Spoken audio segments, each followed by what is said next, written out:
Entonces sigamos, ¿no? O sea, los simples sistemas primarios son tres, mayormente tres, no más. Dirigido a la sintomatología que ha presentado el paciente. Después viene el relato cronológico, que es una medicina. Es muy importante.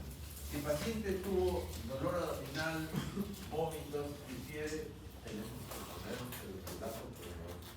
¿Qué cosa, digamos, el primero? ¿Qué se asoció después? Y finalmente, ¿con qué termina? Es el relato cronológico, la línea de tiempo de los síntomas. ¿Correcto?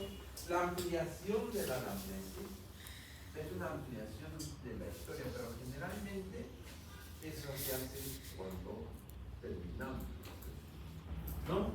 De repente terminamos con una anamnesis directa con el paciente y al mediodía viene el esposo. No, toma todos los días, ¿no? Todas las noches toma alcohol, es un paro, es una ampliación de la anamnesis que no la podemos poner acá porque todavía no hemos terminado. La ampliación de la anamnesis viene posteriormente al final, se coloca ampliación de la anamnesis, datos que no han sido consignados, que son brindados por el familiar, no por la persona responsable. ¿Sí? No, doctor. ¿Sí? ¿Está listo? Sí. Ya, parte más. Ya pasé lista. Ya.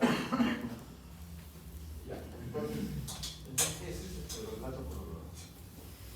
Después vienen las funciones biológicas, que es importantísimo. Muchas veces la función biológica traduce o manifiesta, ¿no?, el fondo de la enfermedad.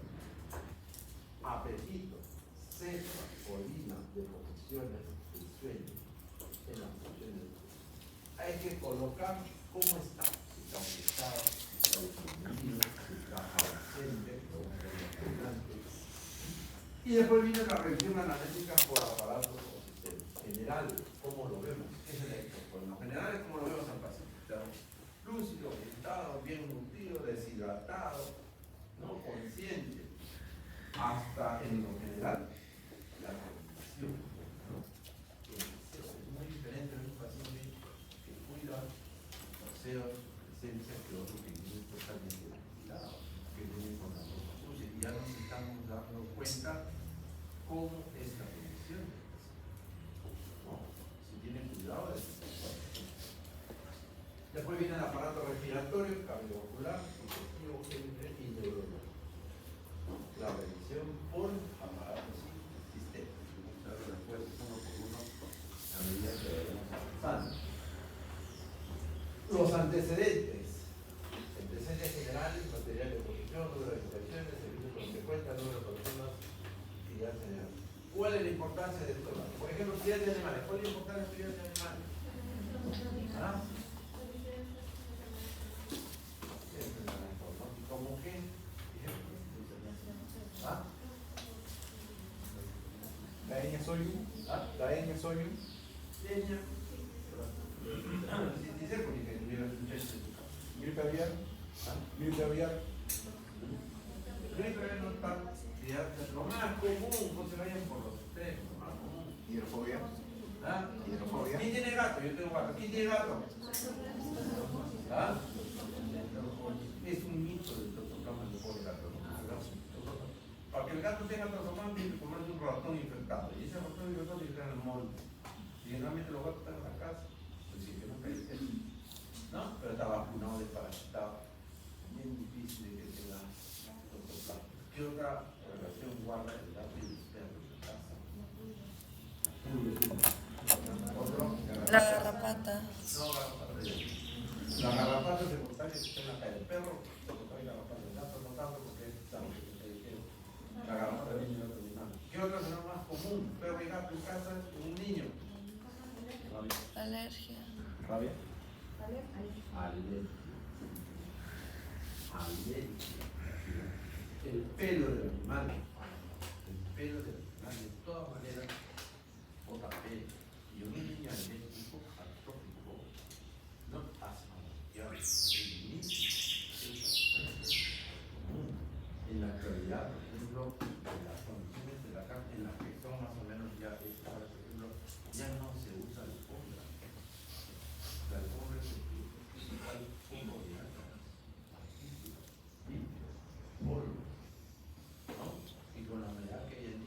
noche, en la tarde, lo que hay en la noche se inhala, se respira. Si un paciente alcohólico desencadena por los materiales. El material de construcción, ¿cuál es importante el material que vive en la casa? Es diferente drywall, madera, cemento, por supuesto. Y en la actualidad hay muchas de estas casas ahora que son contenedores. Están usando los contenedores de pequeños habitáculos. Eso es fierro, metal, que bota óxido normalmente, ¿no? Y que con el sol es un horno microondas permanente, ¿no? El número de habitaciones es importante. Por supuesto, que un niño duerma con un adulto es totalmente diferente que un niño duerma solo. ¿Cierto? Porque el niño, ¿cómo se contagia? De un adulto. ¿Y quién es el adulto que contagia a un niño? Su padre o su hermano. Esa es la cadena de transmisión siempre. Por eso el número de habitación es importante. Los servicios por la cuenta ya definitivamente no discutibles. Agua, desagüe, luz. En una casa sin luz hay bichos. Porque el bicho sale porque no hay luz. Y el bicho sale porque hay seres humanos, porque el ser humano borra la luz. Eso es importante. El aseo de la casa. ¿Qué pasa con nuestra amiga la cucaracha? El insecto más retornante que puede haber, pero vive millones de siglos. No ha cambiado nada genéticamente. Y dice que no va a cambiar nada si en el atolón de Mururoa, cuando Francia reventaba acá frente a las costas del pueblo, en el atolón de Mururoa, con unos atoles, pusieron bichos. La cucaracha es intacta. Genéticamente la aparición no ha hecho nada. Nada. Pero ¿cuál es, por ejemplo, el antecedente en el domicilio de que haya cucaracha? La cucaracha es un factor. La cucaracha la ven en el día, no la ven. ¿A qué hora sale? En la noche. ¿Y dónde está? ¿Dónde se pone? En los zócalos, en los conductos de la corriente, en los conductos, ¿cierto? Y los baños, en la cocina sobre todo. El cual y la noche sale, parasita, come y después empieza a su colitis. Vive, come hasta que muere. Una vez que muere, ustedes han visto una cucaracha muerta en la calle, en la avenida. ¿Cómo se pone? Con un cartón, con una sardina. ¿Cierto? Eso se convierte en polvo. Y cuando me da de Lima, el polvo se eleva dentro de la casa. El paciente que es alcohólico inhala y hace su polvo. Si es apático, hace su crisis apática. ¿No? Y es un bicho que está en todo el es importante porque se cae en una enfermedad de tipo alergia, el paciente apático es fundamental. El hacerse importantísimo. Un ambiente muy bien ventilado, bien limpio. Y aquellos insectos que murieron con la cucaracha son capaces de producir una reacción alérgica de tipo profesional. Entonces, estos antecedentes son importantes. Ocupaciones, viajes, tipo de alimentación, tipo de ocupaciones anteriores, definitivamente también. Un paciente que pueda estar, el mecánico. El mecánico del freno deja de hacer freno y pasa a ser transportista. ¿Qué antecedente de importancia tiene el trabajar con frenos? En el desarrollo de qué enfermedad? Frenos de la moto. Respiratorio. Respiratorio. ¿Qué tipo? Inflamatoria por el asbesto. Inflamatoria por el asbesto. Muy bien, cuando dice el asbesto es parte del componente de las pastillas de freno. Si ustedes ven, cuando van a arreglar el carro, un frenero tiene que limar la pastilla para que asiente sobre el plato, ¿no? Como dicen ellos, los mecánicos tienen que hacer su camita para que agarre A sentar. a sentar con paz. Si ustedes ven al primero, frota la pastilla sin ninguna protección. Y él al frotar eso, está produciendo, como dicen, una limalla. La limalla son las micropartículas de asbesto que tiene la pastilla, que salen al aire y el paciente lo respira. Y está demostrado, así como el trabajo que el asbesto desencadena cáncer celular, cáncer de pulmón. Entonces, si ese paciente ahora es chofer, o de repente ahora es chef, pero anteriormente era prendedor y tiene una tumoración pulmonar, tal vez esa sea. No es importante los antecedentes previos, ocupaciones anteriores que nos permita tener una idea más clara. Los viajes previos, indudablemente, ¿no? Vamos a una zona endémica de una enfermedad que no tenemos en nuestro medio y nos podemos contagiar, ¿no? Lo más común es la diarrea del viajero, ¿no? Que es bastante común, pero no tanto, muchas veces no necesariamente infecciosa, sino por, digamos, los componentes de la vida. Nosotros, para afuera, no tenemos diarrea del viajero. Nosotros comemos acá, aquí, rocoto, pimienta, pimentón, todas las especies vienen por ahí. Si vamos a Europa o a Estados Unidos, es comida de gallinero, pero verduritas, lechuguitas, no nos hacen ni cosquillas. Pero aquel que viene de afuera para acá, sí, nunca comió culanta, ¿no? Y eso es una diarrea viajera, porque nuestra comida es muy condimentada, ¿no? Demasiado, como le digo, es muy rica nuestra comida, pero es la pura. Somos farináceos. ¿Qué significa farináceos? Somos huevos de harina, arroz, papa, pan, fideo, azúcar por cantidades. Y no me van a decir de que la gaseosa, por ejemplo, una gaseosa es lo mismo que una gaseosa que es peor. No es lo mismo.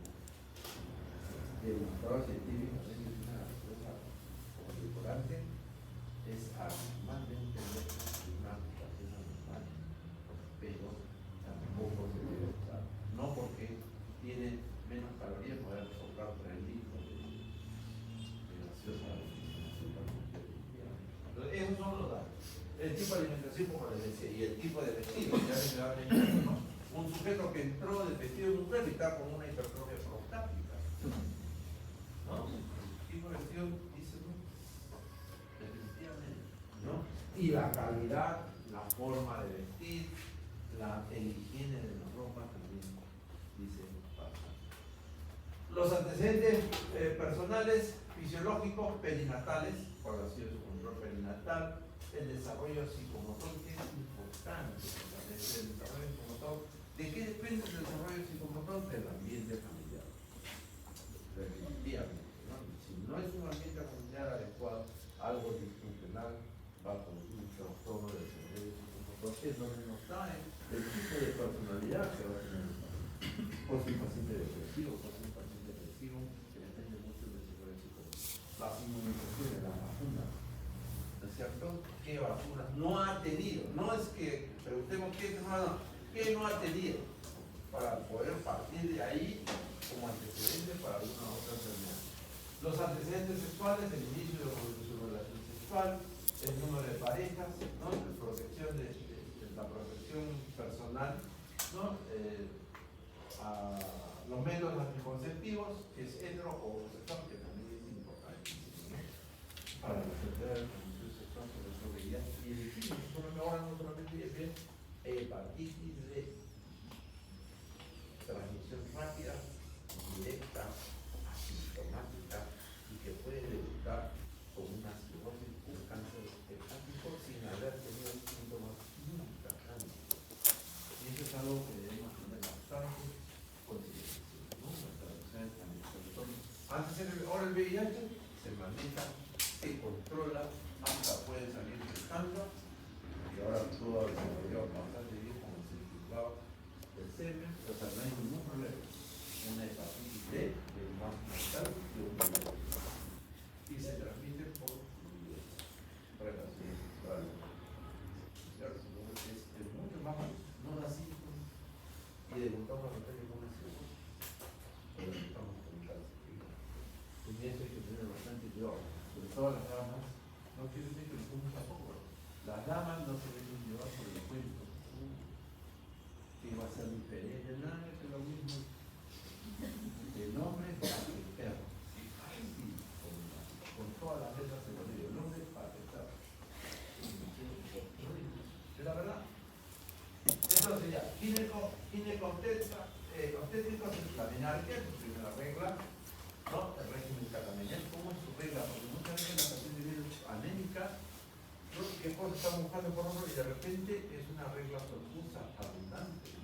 Hay que saber cómo es su menstruación de una paciente cuando hay un sangrado de ese tipo, ¿no?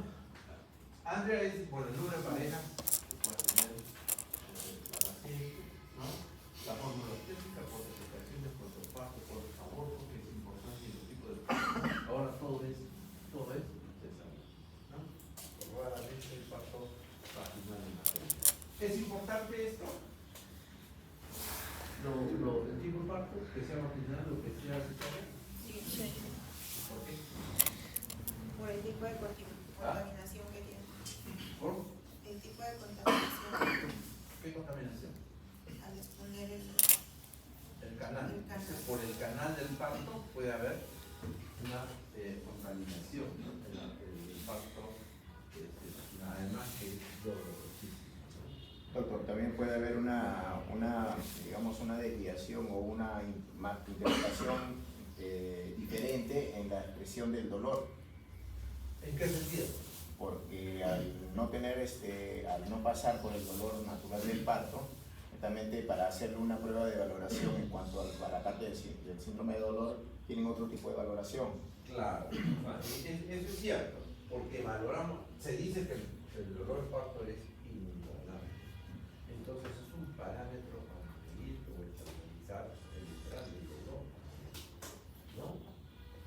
Eso se ha perdido, totalmente, casi todo el programa vía cesárea, con todas las implicancias que también puede tener una cesárea. ¿Qué es importante con la dieta? Por ejemplo, revisemos tipo parcial. Paciente viene, supongamos, paciente de 45 años, viene con disfunción abdominal, dolor abdominal, náuseas, reina plato, no hace colisión de hace 2 días, correcto, se le toma una radiografía de los nódulos, hay niveles hidroaéreos que hablan probablemente de un híbrido. Entonces, no llega al líquido de una parálisis intestinal. Antecedentes, 3 partos ya cesárea. ¿Cuál es la relación? Dicen que los partos con la función intestinal que tiene.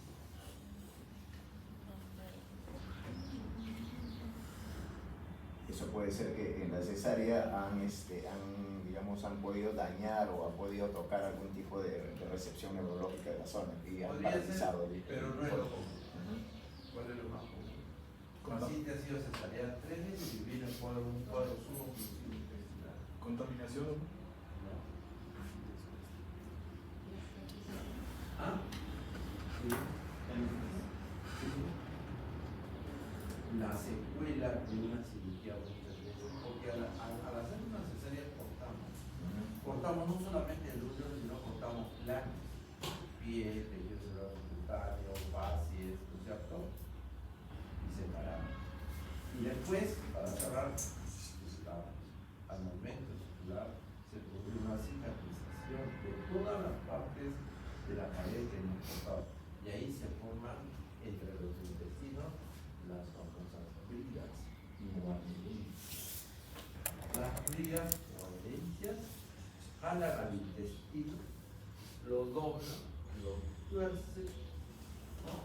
Lo oprimen y se distribuyen. ¿Por qué? Por adherencias, bridas, debido, ¿no es cierto?, a la cirugía. No solamente cesárea, cualquier otro tipo de cirugía abdominal puede producir bridas o adherencias intestinales que en el futuro pueden determinar un cuadro oclusivo o suboclusivo. La enfermedad patológica es definitivamente enfermedades infecto-contagiosas, degenerativas, metabólicas, cirugías, confusiones, alergias también, como antecedentes. No está de más decirlo, pues, si es alérgico, para que se haga un cuadro de urticaria severa, enfermedades asmáticas, transfusiones, enfermedades terminales que nos pueden ocurrir, que aparecemos con una hepatitis B, una hepatitis C, un VIH, transfusiones, fluidos, ¿cierto? Cirugías previas, a lo que ya estamos hablando justamente también, enfermedades autoinmunes, que son generalmente también hereditarias, ¿no? La más común, por ejemplo, el lupus eritematoso, por eso siempre las zonas de mujeres. Enfermedades metabólicas, con las complicaciones, paciente que pueda tener trastorno de vista, paciente que pueda tener diabetes renal, paciente que pueda tener diabetes metabólica, ¿no? Enfermedad de pneumología, enfermedad de influencia, antecedentes y tuberculosis. Y por ahí le doy un caso, tuberculosis, ¿no? Paciente de 26, 28 años, viene con tos,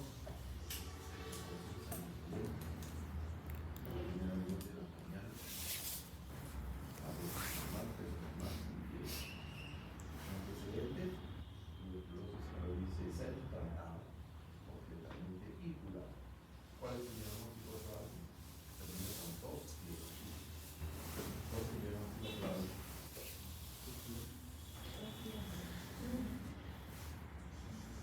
28 años y a los 15 por tuberculosis. Diagnóstico probable.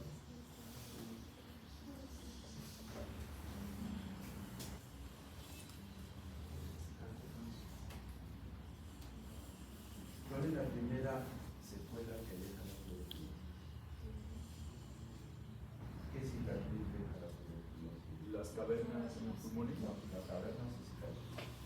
Se le deja una huella que se llama a nivel del bronquio.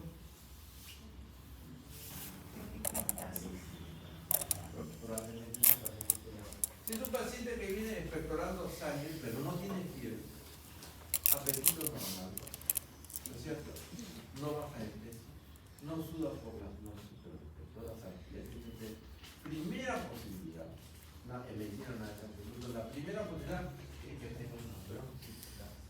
La bronquiectasia es una cicatriz del bronquio en donde el bronquio está totalmente descitalizado y deformado, cicatrizado producto de la tuberculosis de muchos años antes. Entonces se convierte en una zona de cultivo en donde, digamos, los gérmenes comunes pueden desarrollarse. Entonces eso se infecta y al infectarse, como es un bronquio totalmente deformado, sin mucosa para el nacimiento, los vasos sanguíneos están expuestos, los capilares están expuestos y el proceso inflamatorio los irrita más. Y el paciente, como ya tiene el cuadro infeccioso, tose, bronquio capilar y protectora. No es tuberculosis, es una bronquiectasia infectada en una secuela de TSC, ¿no? Por decirlo así. Entonces hay que tener, pero nunca nos confiemos, porque puede ser una reactivación endógena, puede ser una reinfección exógena tratándose de tuberculosis. La reinfección exógena es un contagio nuevo. La reactivación endógena es la apertura de un foco en el estímulo vacío. Todo eso se puede dar en un paciente que ha visto tuberculosis. Porque el vacío no se va. ¿Está curado el paciente? Sí, pero el vacío no muere, se queda siempre en el organismo, en cualquier órgano, no solamente en el pulmón, a la espera que le demos las condiciones de respirar. Por eso les digo, la enfermedad de tuberculosis es una enfermedad socioeconómica y no vamos a salir del hoyo mientras no haya cultura de este país. El paciente que tiene una enfermedad puede hacerle todo falso.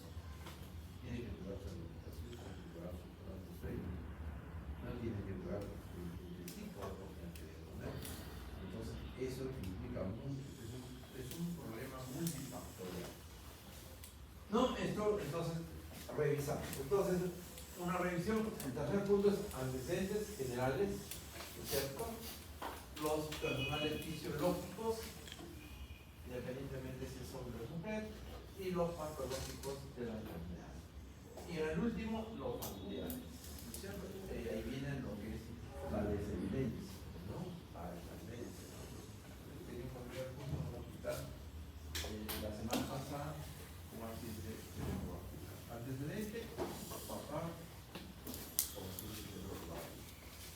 hermano con accidente seguro. ¿Qué quiere decir? Que cualquier miembro de la familia puede volver a tener una preocupación familiar.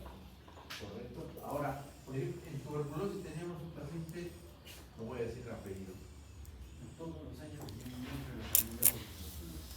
Todos, uno que, y no que vivieron en el pecho. Venía de repente de la familia, venía el que vivía en Arequipa, después vino uno que vivía en la Argentina, ¿no? Después uno vino que vino de Piura, todos tenían el mismo apellido paterno.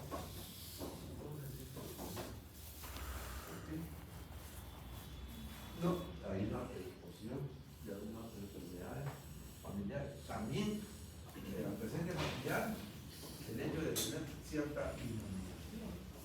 ¿No es cierto? Yo, por ejemplo, mi esposa enfermera, ella iba al hospital más que yo, y un buen día, en plena época pandemia, que volvió una garraperita de garganta, una tos seca, se tuvo como 2 semanas con los síntomas de la libre. Se hizo el raspado y positivo. Y yo, mira, estando con ellos, compartiendo con ellos, todo, descansando, saliendo, nada. Me hice el raspado negativo. ¿Por qué? O sea, los antecedentes familiares muchas veces explican las causas de muchas enfermedades, ¿no? ¿Qué más? Digamos, lo que falta otra cosa, ¿no? Acá hemos resumido, ¿no? Entonces, como les decía, la historia la podemos resumir, ¿no es cierto? En la anterior ampliamos los datos, los conceptos, pero eso dependerá mucho de nuestra práctica. Ustedes no van a resumir nada, ustedes están empezando y tienen que hacer la historia completa. Ese es un comparativo de cómo debe ser, ¿no? Igual, ¿no es cierto? Hábitos, ¿no es cierto? Datos higiénicos, antecedentes de educar el familiar. Acá, por ejemplo, los familiares es importante. No solamente los padres, sino también de los hermanos, antecedentes. Se me puede invitar de repente a una enfermedad que pueda estar asociada a la misma familia. Y los hijos, si son sanos, pues tienen algún tipo de problema. Bueno, resumimos de una manera mucho más concisa. En lo que es la historia, vamos a ver.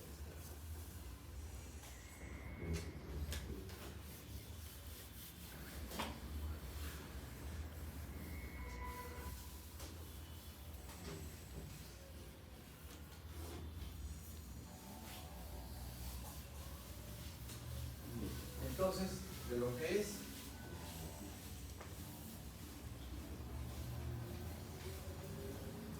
en la historia, estos los hábitos, lo que no figura en la anterior, digamos en la exploración de los antecedentes, porque vamos a ver los hábitos nocivos. Sino a veces los hábitos, ¿qué son los hábitos nocivos? Alcohol, tabaco, drogas. Ahora es importantísimo tenerlo. Y generalmente eso viene como ampliación de la mente porque el paciente no llega.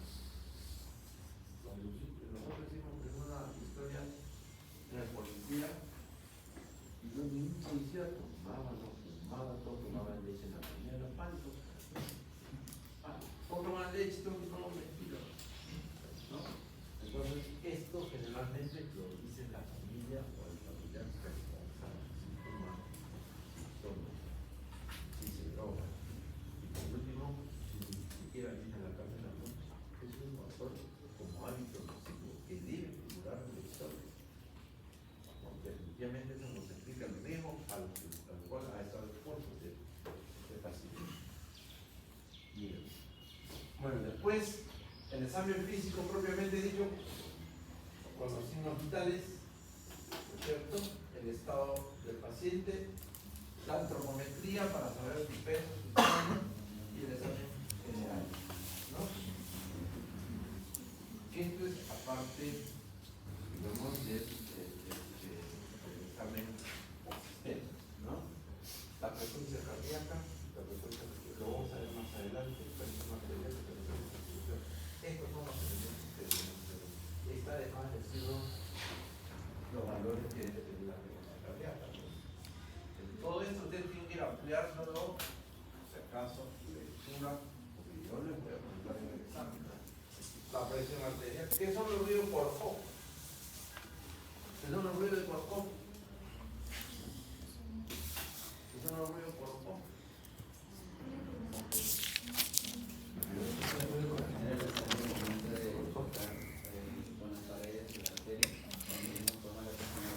Muy bien. Los ruidos por ojo son los nativos que escuchamos en los baños de presión arterial. ¿Es cierto? Temperatura, ¿cuánto es la temperatura normal? ¿Ah? 37. ¿Cuánto? 37 ¿Cuánto es la grados. temperatura? 36,5 o 37,6. 37. No, por teoría es 37, pero la temperatura depende de cada persona. Usualmente es 37. ¿Cuánto es la temperatura ocular? ¿Ah? ¿Cuánto es? El diferente a la temperatura.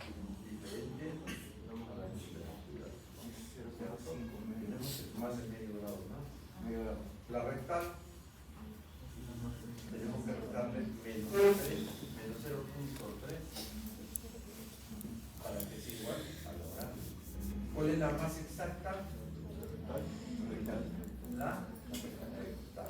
Algunos consideran que depende del oído, pero otros usualmente consideran la rectal. Eso es algo que debemos hacer. Miren, la temperatura es muy variable. Es muy variable. Personalmente mi temperatura basal, la mía, 36.5. Por eso hay que preguntar bien a ver si se controla la temperatura usualmente, o si no hacerle control, la enfermera se encarga de se controla el diario, porque podemos encontrar al paciente con 37 y está normal, y el paciente está tumbado con dolor osteomuscular, malestar, y ¿por qué? Porque para él están con perpendicular. Y le digo, ustedes me ponen a mí 37 y me plancha, entonces le vamos a hacer. Dependerá del basal de la temperatura de cada. Lo general es 37.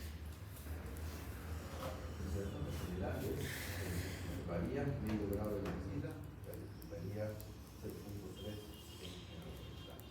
Siendo la temperatura rectal la más confiable, la más importante, digamos, para determinar un valor real, ¿no? ¿Cuánto es normalmente la saturación? ¿Cuánto no debe bajar? 95. Sí. Para mi saturación, de mi época de hablar de oxígeno, aquí mismo un aparatito de la saturación. Condicionamos a la frecuencia respiratoria y a la cianosis distal. Esa era nuestra valoración clínica de la insuficiencia respiratoria. Si había cianosis central o no cianosis central. Bueno, y ya saben, la presión normalmente es. ¿Cuánto es la presión normal? ¿Presión arterial normal? 120 sobre. El estado general, estado nutricional, estado de hipertensión y el famoso global, ¿no es cierto? Lúcido, orientado, tiempo, para la persona. ¿Qué es lo primero? En el estado general ponemos siglas. Siempre A,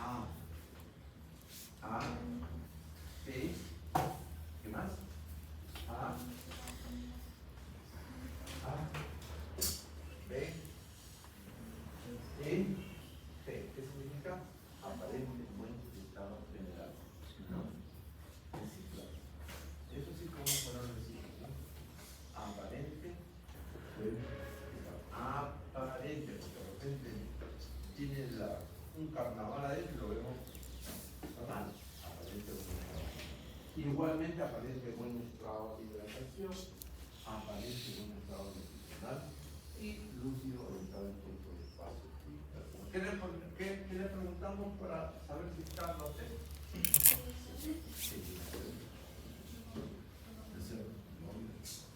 Su fecha de nacimiento. ¿Dónde está usted?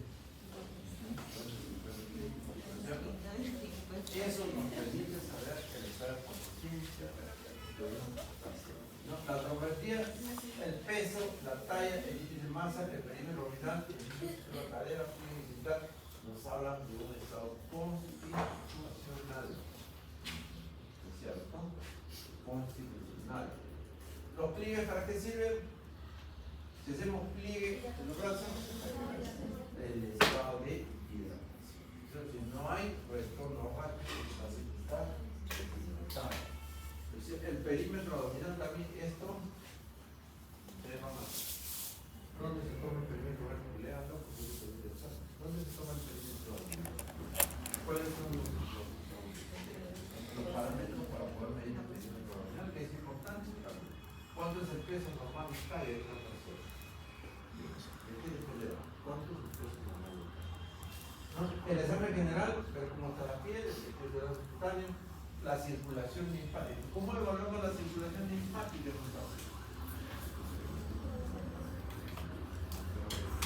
Bueno, podría ser. ¿Qué palpamos? Local. ¿Y qué nos puede decir cuando hay una alteración de la circulación linfática? ¿Dónde lo exploramos?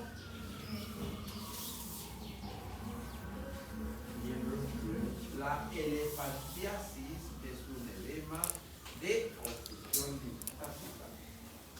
¿No? Es un edema de obstrucción linfática. ¿No? ¿Qué más? Las mamografías.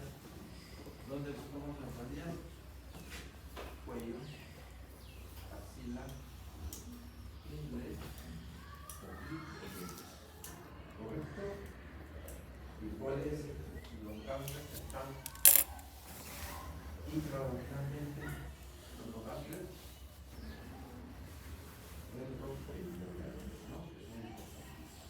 En la radiografía, ¿cuáles son los ganglios de tórax? ¿Cuáles son los ganglios más importantes? ¿Dónde están? En la radiografía de tórax. ¿Ah? En los cilios pulmonares. Tenemos que explorar todo eso para estar seguros, ¿no?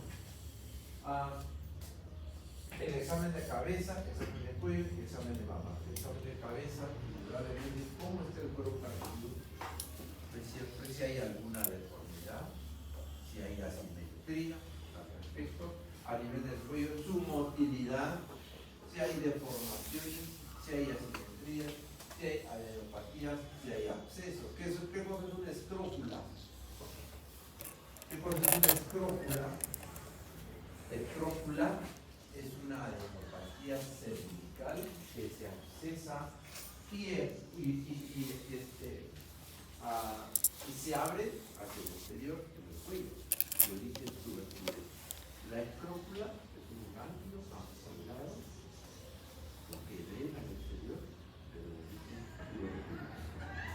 El examen de mamas definitivamente es una exploración que parte primero de la paciente con su autoexploración y que viene muchas veces para la consulta y que debemos hacerlo por cuadrado, ¿no? Pero vamos a ver más adelante.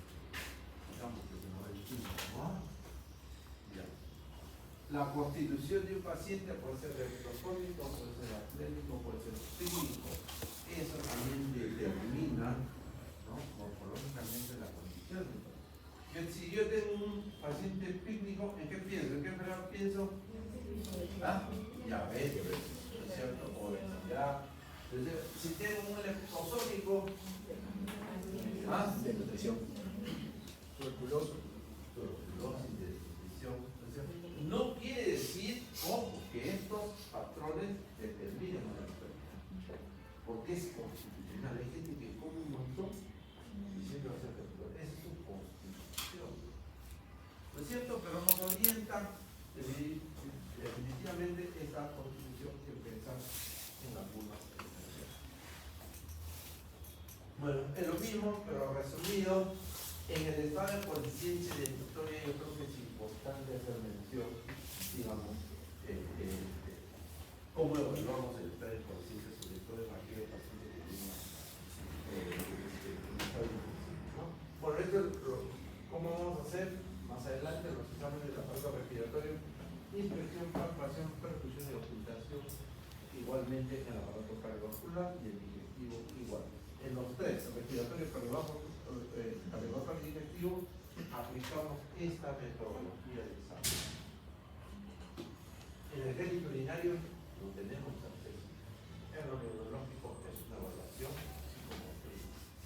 lo ocultamos. ¿Ya? No,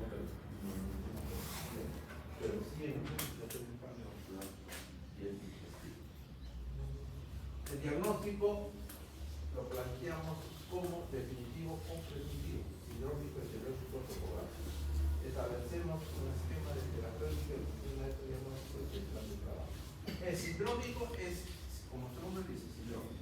Si tenemos un compromiso del tipo digestivo, es un síndrome, ¿cierto? Si tenemos un aparato respiratorio, es un síndrome respiratorio.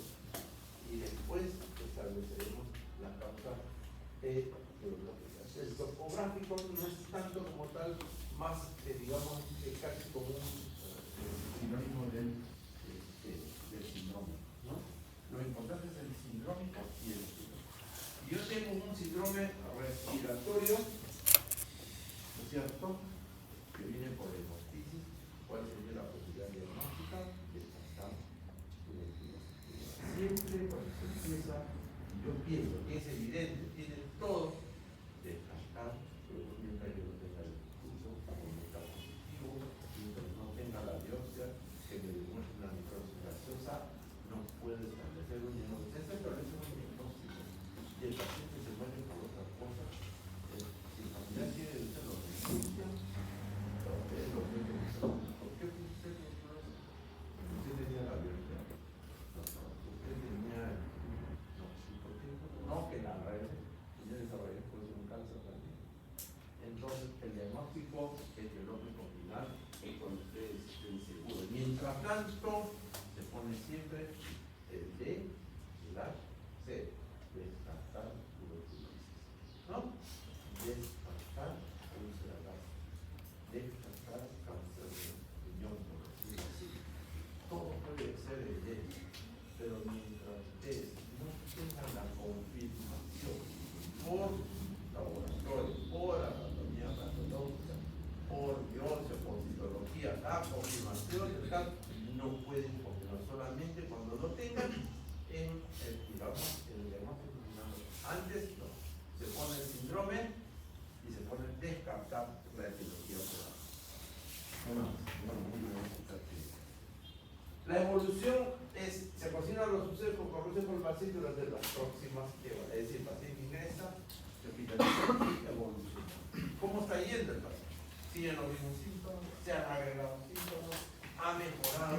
¿Vemos los resultados del laboratorio? ¿Confirmamos o descartamos los exámenes? ¿Se habría alguna previsión que dependerá del estado del paciente? Indudablemente sí. Si su paciente es crítico, la evolución en la que es indudablemente de 2 o 3 veces al día. En cambio, en un paciente estable o hemodinámicamente estable, la hospitalización es una vez al día. ¿Se pueden ver información no coordinada previamente de historia inicial? Sí. Se puede en la revisión, se amplía la anamnesis, que es lo que yo les pedí. Después de esta medición se puede ampliar esta información, ¿no? ¿Qué más? Cuando ustedes estén internos y quieran ustedes tener información del paciente, el paciente muchas veces está ansioso, deprimido, febril, muchas veces no dice cómo pasó la noche. La mejor forma de tener los datos de la evolución del paciente, ¿saben dónde está? En la historia clínica, porque está en la historia de la parte de atrás, en la parte final, en el reporte de enfermería. Ahí se falta nada. ¿Por qué? Porque nosotros pasamos visita, dejamos la receta, hacemos los papeleos desde las 8 de la mañana hasta las mediodía, y de ahí, como los perros maravillas, damos la vuelta y desaparece. Desde siguiente. La enfermedad empieza a la misma hora y termina a las 9:30 de la tarde. Está poniendo de la medicina, viendo el decidido, colocando los celos, a todos los pacientes. Muy bien, se va. Es otro enfermero, enfermera, colocar la medicina que le ponen en el lugar de la carne, hacer un mecanismo de la presión, el paciente lo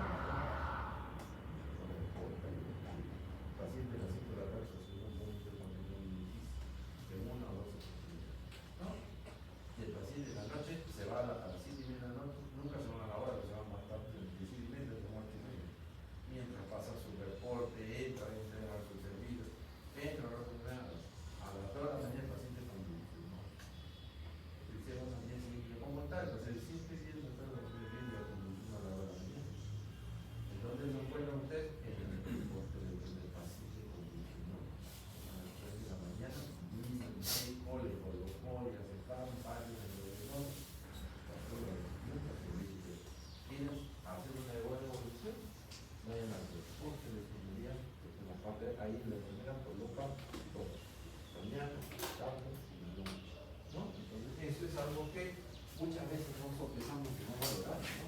De verdad, en el trabajo de enfermería, las enfermeras con los enfermeros, para que se cumpla lo que nosotros indicamos, ellas lo ejecutan. Y muchas veces una enfermera capacitada y coordinada resuelve lo que una enfermera puede, no debe, pero muchas veces lo hace. Tú algo así. Una paciente, una enfermera pudo colocar incluso un catéter de masa central. En la madura está sola, mientras el médico se levanta bien, yo le digo que ahí está bien, tiene que actuar. Entonces, esos son conceptos que debemos siempre tener presentes, ¿no? Lo que nosotros hacemos, ella nos ejecuta. Lo que nosotros indicamos, ella lo ejecuta.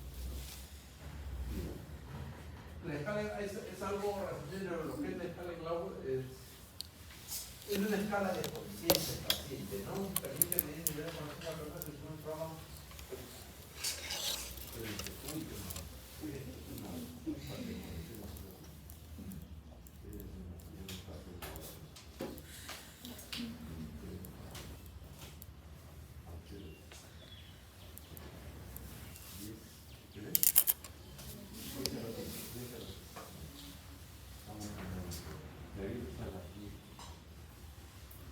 Entonces, esto de acá, escala de aplicación del error que permite medir nivel de conciencia de la persona que tiene un trabajo más común que está en el polido. Esto lo vemos todos los días cuando llegan los niños. Se llegan entre 24 horas en el sitio y volver a parámetros. ¿Qué parámetros vamos a evaluar? La respuesta ocular, la respuesta motora y la capacidad verbal. En el ocular, es cierto, si mantiene los ojos abiertos de manera espontánea, son 2 puntos. Si no abre los ojos, es 1 punto. Y el resto son las variantes que se presenta ahí. La respuesta motora, 6 puntos, respuesta motora apropiada, 1 punto si es que no hay respuesta, y el resto del puntaje es en función a las variantes que se puedan dar. Y la respuesta verbal, 5 puntos, con unidad 1 punto remite. Estamos utilizando de acuerdo a lo que estamos estableciendo en esta, sumamos y restamos y nos da esta unidad. Hasta 14 15 prácticamente no va, es un texto, pero que no compromete realmente la conciencia, pero el texto moderado y por el 8 menos de la texto nos habla del compromiso real a nivel encefálico.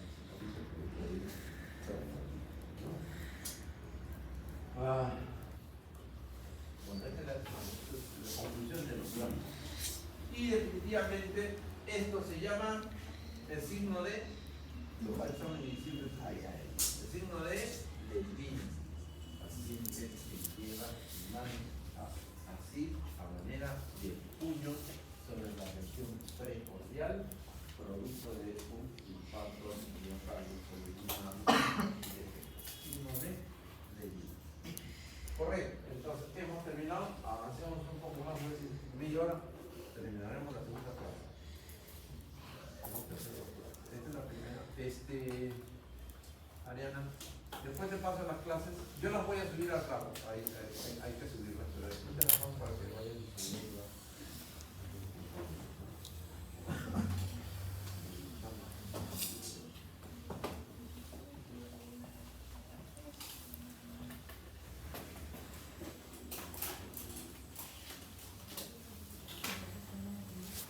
Bien, pasemos a la segunda clase. Como en medio no lo hacemos, ¿no?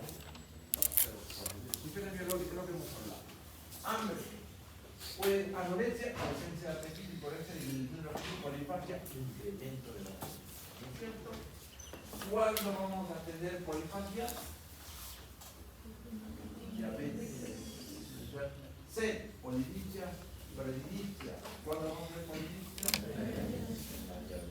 Orina, disuria por el hematuria. ¿Cuándo vamos a tener enuresis?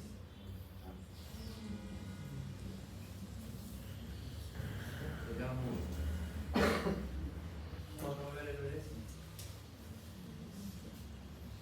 En los niños. Enuresis es la misión espontánea, incluso en algunos hombres. De pacientes niños de orina por si de pañales, ¿no? Una enuresis. ¿Ok? De sueño, conservado insomnio o hipersomnio, que también hay trastornos parasomnias que tienen trastornos de sueño. Las deposiciones características, sólidas, líquidas, color y olor, son las características que vamos a ver de las deposiciones. La diuresia aumentada, ¿no es cierto? Poliuria, polacuria, mixturia, enuresis. Diuresis, ¿no? La polacuria es un síntoma de... No. La diuresis poliuria. Polacuria. ¿Qué polacuria? ¿Ah? Orinar a cada rato y a poquitos. Polacuria. Cistitis. Infecciones del tracto urinario. Proctitis. Polacuria. Mixturia es orinar varias veces durante la noche. ¿Qué enfermedad nos produce mixturia? No. Diabetes 1. La otra, Prostatitis. prostatitis o hipertrofia prostática. ¿No? Prostatitis o hipertrofia prostática. Disminuía oliguria, anuria, y anuria es otra. Bueno, no es lo mismo, pero sobre todo oliguria o anuria. Síntomas de insuficiencia renal o síntomas de... ¿Qué otra cosa puede dar oliguria? El cálculo renal. Les cuento mi caso. Yo disminuí el chorro de orina previo al cálculo renal. Y ya estaba por ir al neurólogo, porque dije que estoy pronto. Disminución del chorro. Y cuando me vino el cálculo. Me hicieron la intervención con láser. Salió el cálculo y recuperé el chorro. ¿Por qué? Porque no era próstata, sino había una función parcial del uréter que impedía que la orina salga. Es más, tuve cierto grado de hidroneprosis porque al parecer el cálculo se estaba tomando muy lentamente y había una retención de orina. No es algo, eso es algo que la diuresis, hay que ver la frecuencia de la diuresis. ¿Qué tanto orina un paciente? ¿Cuántas veces al baño? Como le digo, como nos causa un problema prostático, nos causa un problema metabólico, nos causa un problema de deshidratación. Paciente que está deshidratado de orina, porque el cuerpo trata de compensar la pérdida de agua. Es un color amarillo pálido, color transparente, color sin generis, volumen de 1200 a 1500 por día, es lo normal. Una densidad de 1003 a 1013 con pH 4.5 a 8. El pH de la orina, ¿para qué sirve? ¿Cuál es la importancia? Si es que esto varía el pH de la orina. Esterilizar el ureter. ¿Cómo? Esterilizar el ureter. El ureter no, la orina misma, al cambiar su pH, puede favorecer el crecimiento de gérmenes. Este pH esteriliza la presencia de gérmenes, ¿no? Y por eso no hacemos una prueba de presión para la repetición.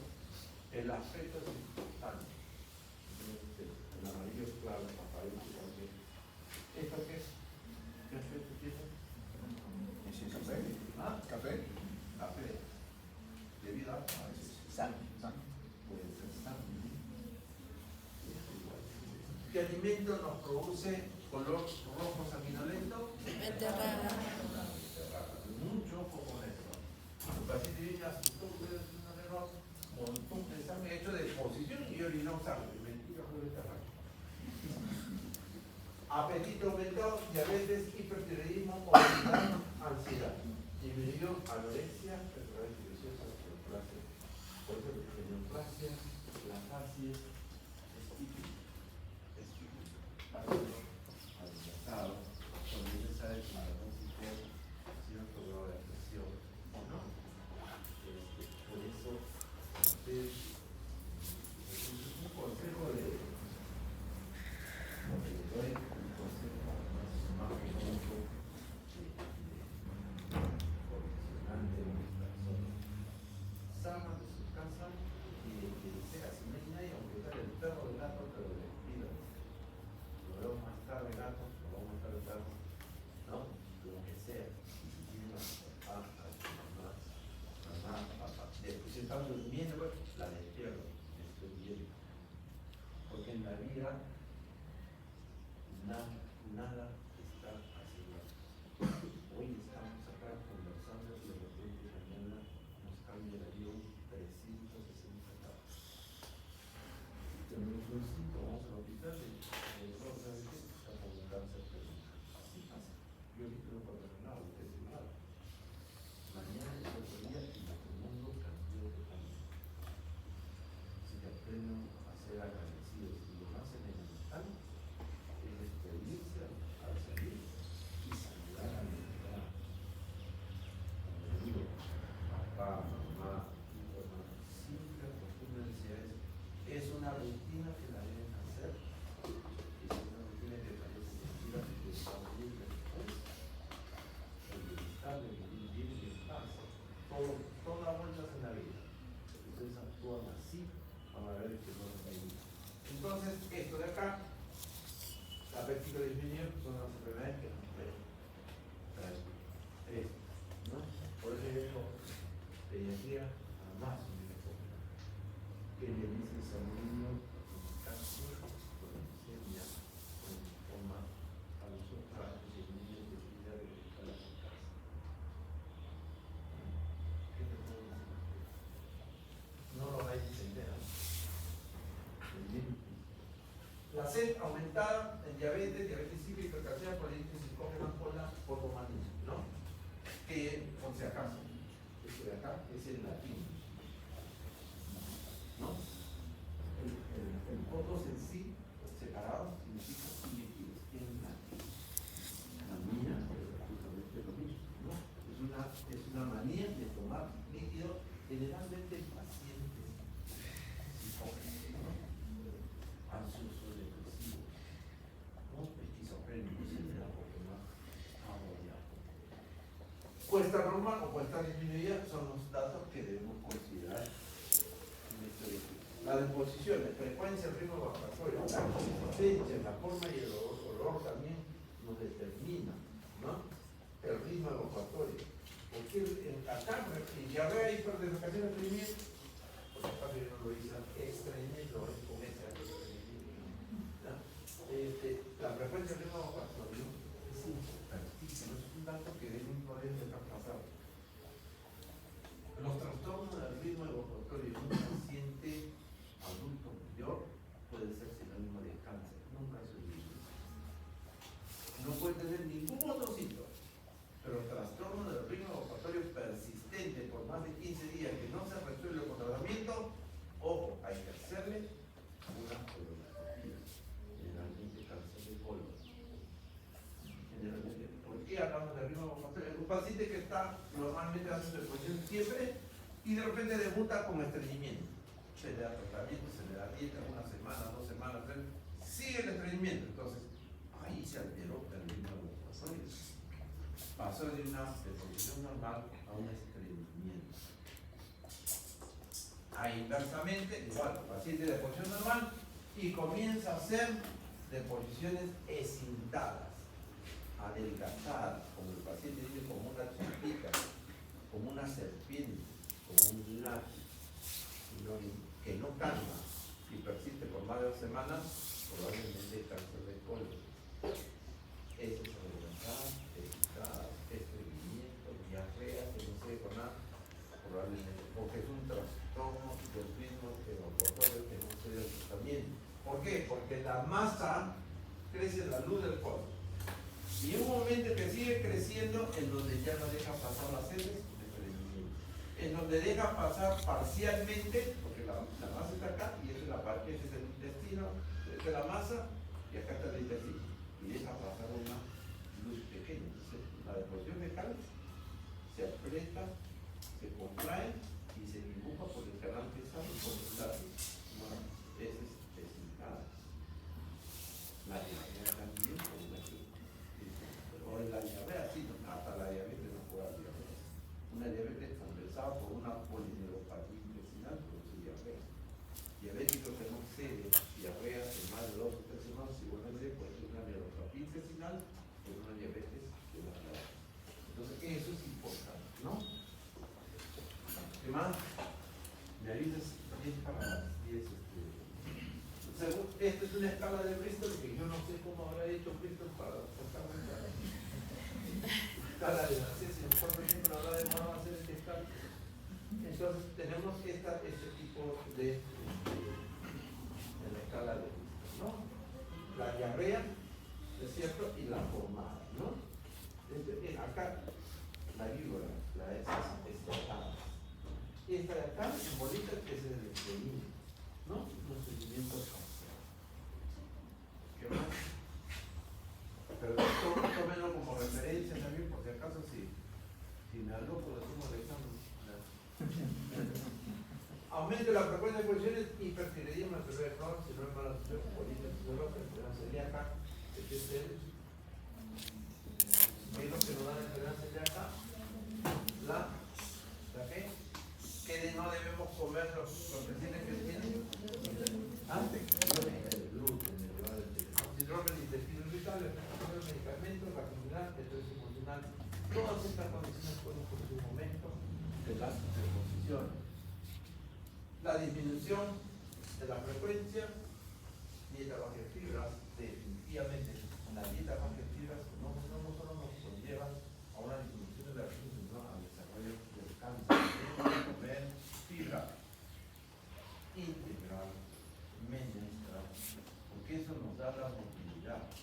Y el aumento de la motilidad hace que el intestino trabaje y elimina todo lo que está depositado en la mucosa, sobre todo el colon. Cuando no comemos fibra, no hacemos actividad física, eliminamos, pero muchas de las partículas se van asentando y se quedan en la pared de la mucosa. Si comemos comida chatarra, los colorantes, los preservantes, los químicos se van impregnando y hace que se desarrolle causas de colon. Es importante, por eso la motilidad intestinal, comiendo fibra, comiendo fruta, ¿cierto? Y haciendo actividad física. Sedentarismo, diabetes. En la diabetes, si bien se hace una mala, hay una disminución de la diabetes en una fase inicial, la polineuropatía produce diarrea, o el diabetes, la polineuropatía intestinal, el paciente crónico puede producir diarrea. Suplementos de calcio y hierro, también el calcio y el hierro para la anemia producen estreñimiento. Medicamentos como analgésicos, narcóticos, codeína, antidiuréticos, opiáceos, obstrucción intestinal, cáncer colorectal, enfermedad y otras entidades, ¿no? Pero disminuye. El sueño, insomnio, estrés, tiroidopatía, ansiedad, depresión, apnea del sueño. Acá, digamos, el apnea del sueño. ¿Por qué hay insomnio y el apnea del sueño? El paciente se despierta. El paciente con apnea del sueño hace una inspiración profunda y entra en apnea. Si puede reaccionar, le pierde y si no, y ahí, por ejemplo, paciente con apnea más para su historia, para que cuando tenga apnea, esté con oxígeno permanente. ¿No? Más que, yo diría que no da el insomnio, porque el insomnio es el hecho de no poder dormir. Pero el paciente con apnea sí duerme. Lo que pasa es que se despierta en medio apnea, como insuficiencia respiratoria. ¿Y cuando duerme demasiado? El hipotiroidismo, el síndrome de Pickwick, la anemia y las alteraciones de orina. Acá, por ejemplo, duerme demasiado el hipotiroidismo. Duerme demasiado la anemia. Alteraciones neurológicas también, aquí el paciente con trastornos secundarios, cerebro vascular, paciente de ¿no?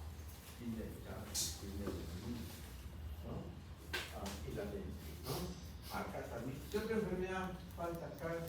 Que también puede ocurrir personas, la más común, muchos sueños. ¿Narcolepsia? ¿Ah? ¿Los narcolépticos? No. ¿Propiamente enfermedad? Diabetes. El diabético se queda sentado. Sí. Y el síndrome de Pickwick. Y hablando de Pickwick, a todos les estoy dejando del ciclo pasado, como le dije, ¿no? El doctor dice, ya tenemos una nueva generación en alfabeto que saben leer y saben escribir, pero no leen. Entonces yo les voy a dar una novela a que la lean. En cualquier momento les voy a mencionar unos conceptos que yo voy a tener. Unos de conceptos que les puede sumar algo. Entonces les voy a dar una novela. ¿Por qué qué Pickwick? ¿No? Hay una novela de Charles Dickens en donde nace este señor de Pickwick. Como ustedes en internet está. ¿Y por qué? Porque Pickwick en su novela, Charles Dickens en su novela hablaba de tres amigos, uno de ellos era Pickwick, y viajaron por toda Inglaterra. ¿No? Es una novela cómica, tragicómica, y en donde uno de ellos era el gordito Pickwick, que tenía trastornos al dormir, ¿no es cierto? De dormir mucho durante el día, era gordito, y de eso se trata el señor, y de ahí viene el nombre del señor de la novela de Charles Dickens, en inglés.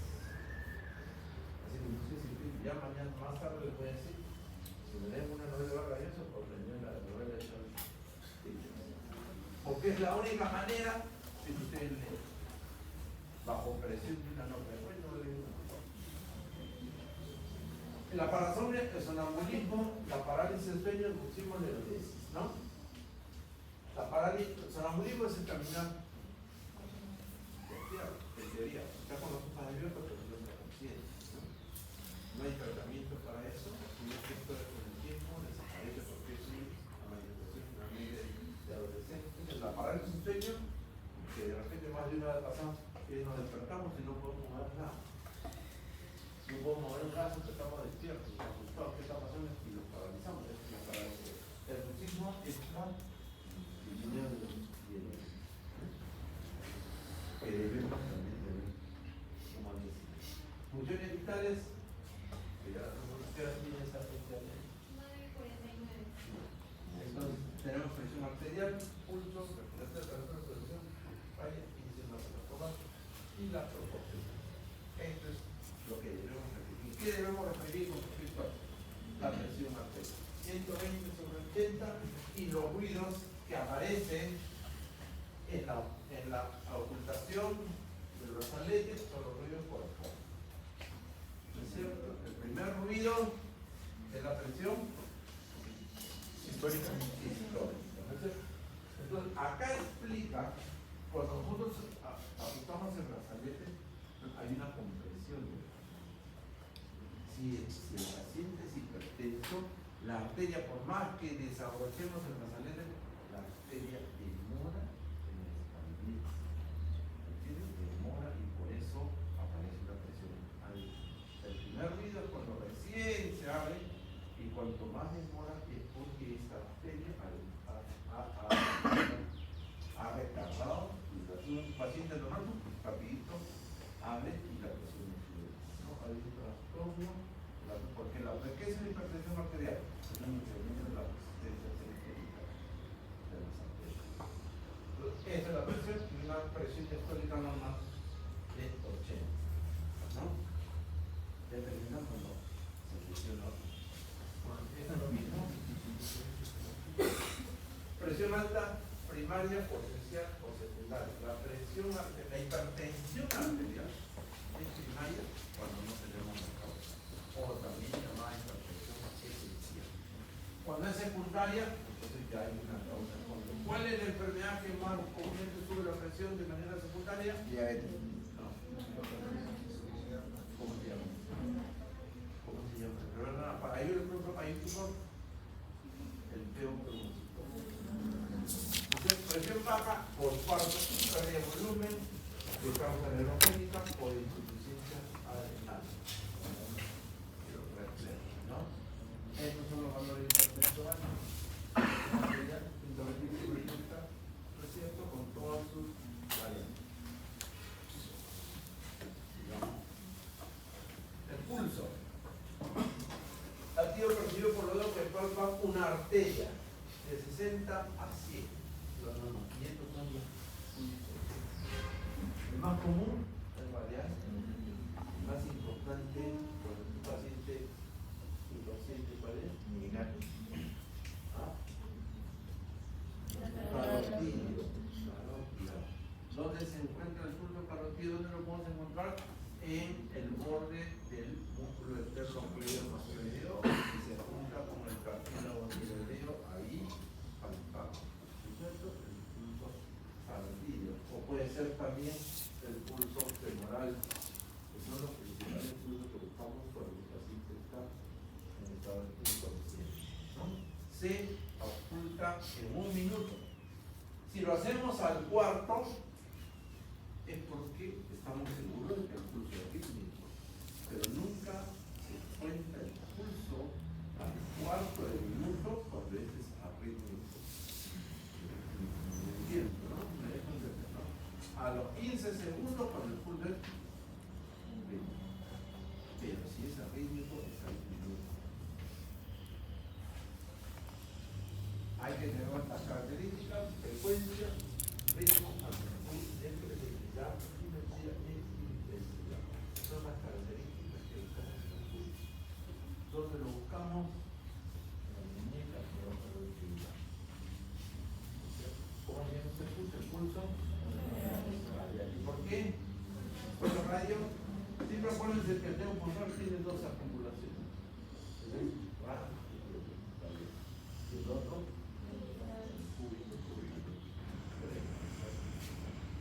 Esa digamos las características que debemos.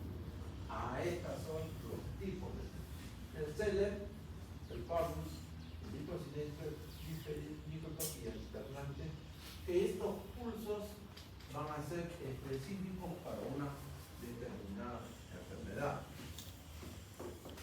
Entonces, ustedes, esta es la frecuencia de la gráfica del pulso normal, el amplio magnus, insuficiencia aórtica, hiperteroidismo, insuficiencia aórtica, etc. ¿No es cierto? El pequeño magnus, hipotensión, asistoles, insuficiencia cardíaca, taquicardia, ¿no es cierto? El pequeño magnus, isquémico, insuficiencia mitral. Dependiendo del tipo de pulso, nosotros podemos detectar a qué patología vamos a determinar. La frecuencia respiratoria, ¿no es cierto? Infección simple, o palpación, frecuencia, ritmo, amplitud. Esta es la escala. Recién nacidos, infantes, niños y adultos. ¿Cuál es la frecuencia normal para cada uno de ellos? ¿Cómo medimos la frecuencia respiratoria? Mediante los movimientos respiratorios de inspiración y expiración también al minuto. La otra es colocando nuestras manos sobre el tórax para ver, porque muchas veces es una respiración muy superficial que no podemos palpar. Y la otra es los paros cardiorrespiratorios mientras damos asistencia. ¿Qué hacemos en un paro respiratorio? Tenemos que descubrir el tórax del paciente, dejamos toda la boca, ¿no es cierto? Y al momento de examinar, acercarnos para ver si respira, ¿cierto? Vemos la caja torácica, si hay ventilación. Si insuflamos, como las 2 ventilaciones que se dan en un RCP, ¿no es cierto? Debemos soplar y mirar si se expande el tórax, ¿no? Es la manera de medir la frecuencia torácica. La taquimia aumenta la frecuencia, la raíz de la disminución de la frecuencia, el habla, la ausencia de la respiración, como les decía, en el síndrome de la Alzheimer, ¿no? Sleeping apnea, que es un así también lo vamos a encontrar. Y la respiración superficial, pues es una hiperventilación, la polinia o la taquimia, la polinia de la pero generalmente la asociamos la polinia con el tipo de frecuencia respiratoria. Me gustaría escucharla. Platina, taquimia y la respiración acá en los clínicos que ustedes tienen que ver.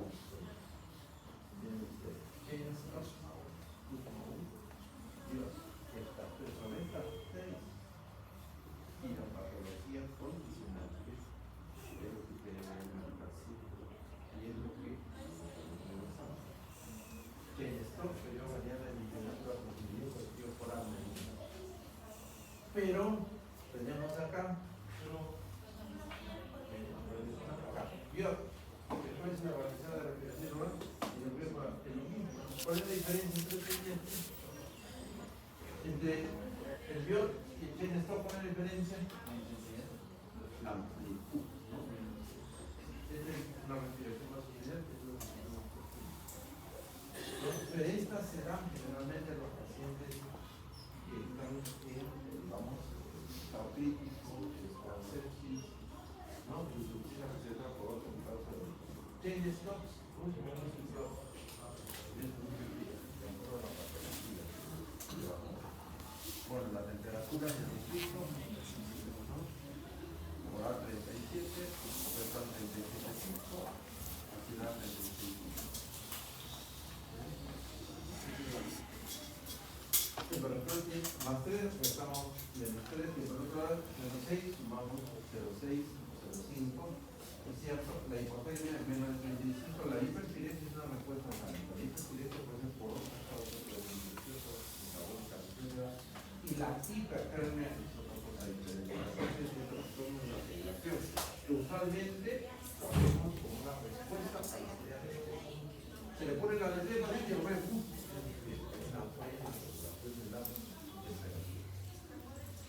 Bueno, esto es lo que se conoce de la pandemia. Y la fiebre, la cura. La fiebre puede ser continua, como la episodea, remitente en la sepsis, ética en la tuberculosis, aunque para nosotros la fiebre es un turno. Empieza a las 5 de la tarde. ¿No? ¿Y por qué el paciente tiene fiebre en la noche o en la tuberculosis? ¿Por qué tiene fiebre en la noche? Vayan pensando. Fiebre recurrente, paludismo.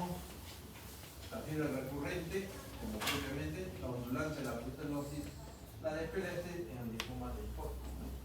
Muchas veces el prurito y la fiebre es la primera manifestación del linfoma. Muchas veces así.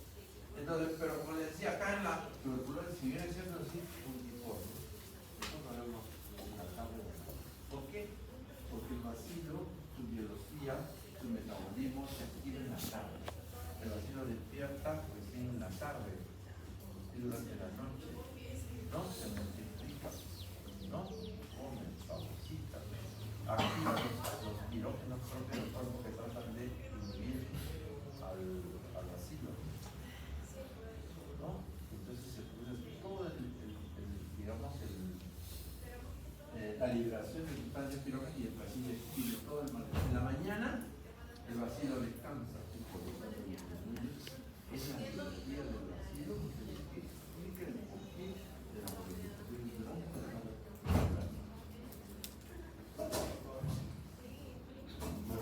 peso,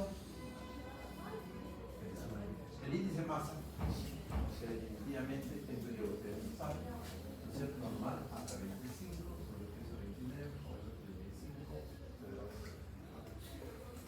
y acá terminamos. La hora es